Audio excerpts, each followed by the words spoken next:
because I see our youth, and it was a guy, we was having a conversation in the barbershop, and the guy said, I'm like an airplane. I don't go backward. Only direction I know is I move forward.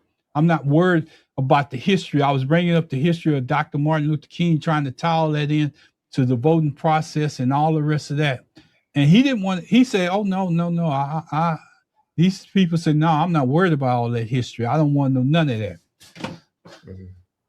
And it kind of got me to a point, because what it's saying is that these youngsters have spiritual amnesia because they don't want to identify for the people that pray for them to get where they're at. Mm-hmm. They don't want to remember any of that. They just think that they got this forward direction that they can continue to move in without looking back. They don't want you to see the mistakes that they made. They don't want you to identify with where they're at. They don't want you to know that, remember when they stole your money when you was younger. They don't want you to remember that. They just want you to look at where they're at right now.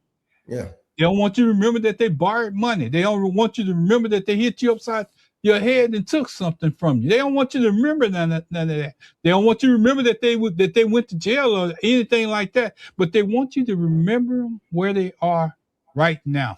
Mm-hmm. And the reason why I say that, I call it spiritual amnesia, because if you treat God the same way, that's spiritual